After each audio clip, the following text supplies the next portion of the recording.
All right, you guys, this kind of came out funky, but use the rules of special triangles to find all sides below. And if you remember that these two sides are always going to be the same, because in a 45-45-9 triangle, if the angles are the same, it's an isosceles triangle, right? If these two sides are the same, then the two angles are the same, and if the two angles are the same, then the two sides are the same. That corollary works both ways. So what do we know? We know that x squared plus x squared equals 1, right? It's Pythagorean theorem. And since they're both x's, I can say 2x squared is equal to 1. And I can say x squared is equal to 1/2.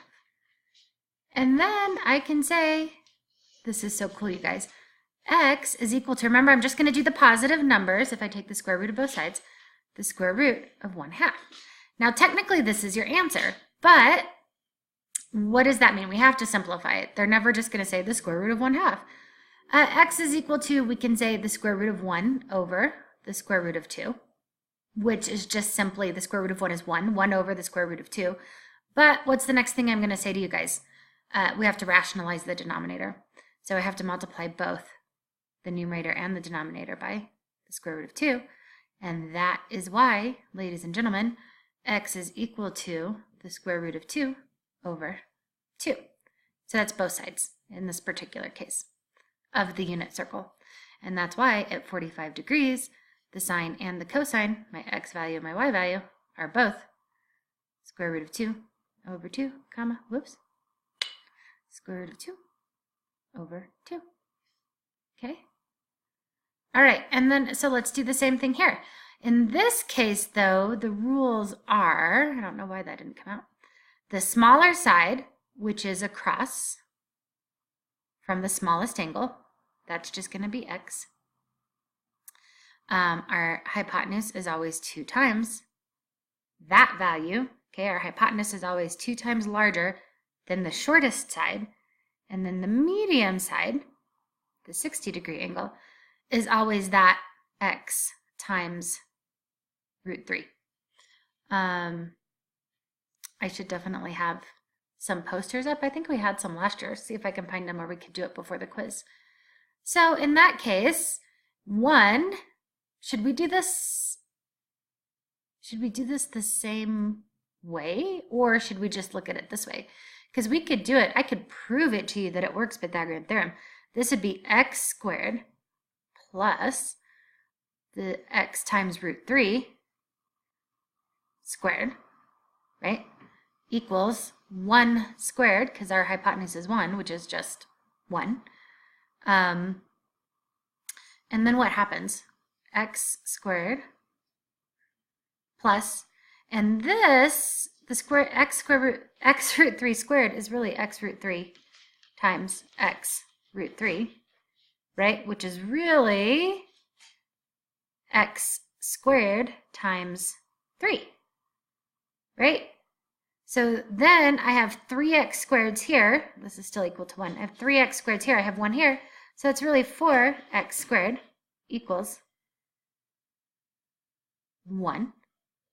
So that means x squared is equal to 1/4, which means if I take the square root of both sides, x is equal to the square root of 1 over the square root of 4.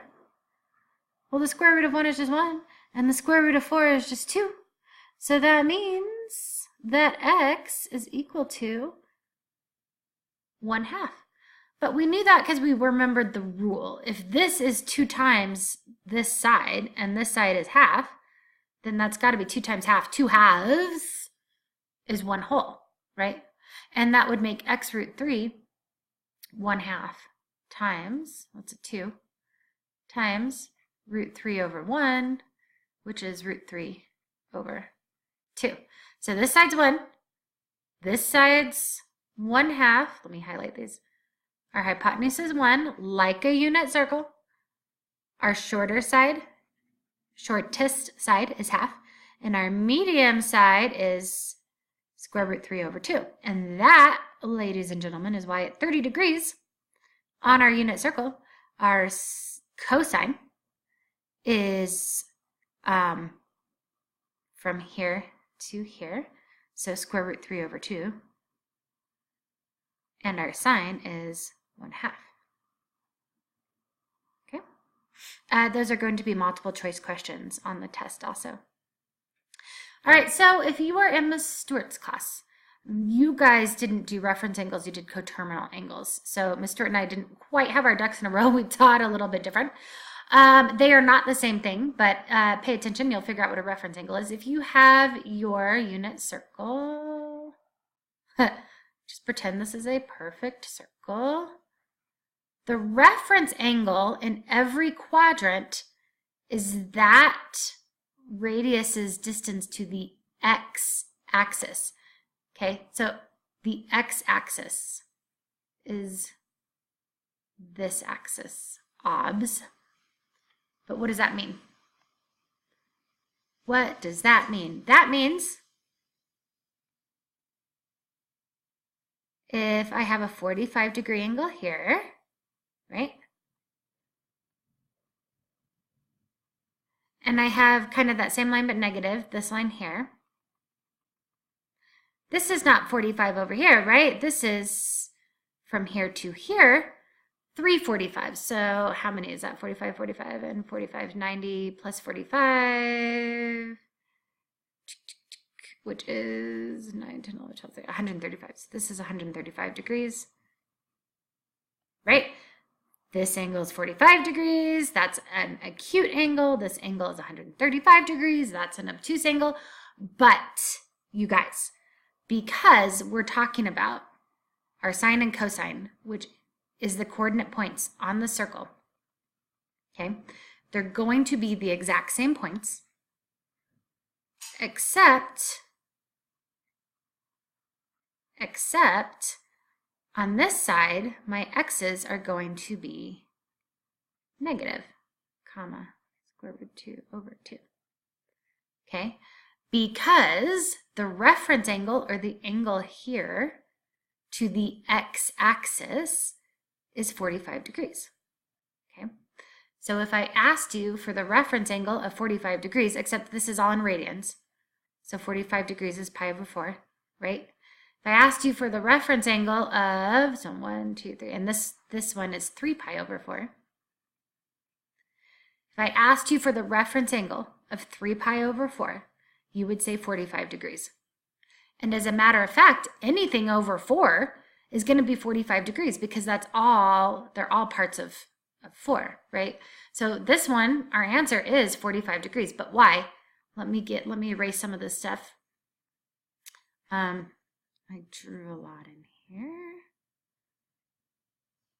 So why? Why?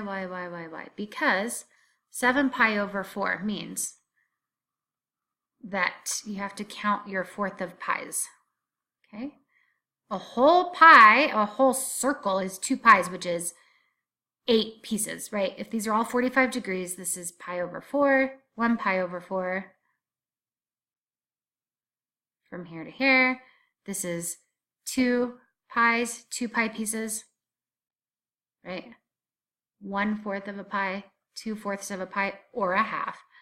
3/4 of a pie, which is why that's 3 pi over 4. 4/4 of a pie, which is why half a circle is a whole pie. Okay, that's 4. So this one makes 5. This one makes 6. And this one makes 7. Okay, so this is 7 pi over 4. This is the angle we're looking at. Well, which angle is that? That is the angle that starts at 0 and goes all the way around, almost to 360 degrees, right? Or almost to 2 pi. It's 7 pi over 4. 2 pies would be 8 pies over 4. So we're at 7 pi over 4. What is the reference angle? Well, that's the angle right here. It's still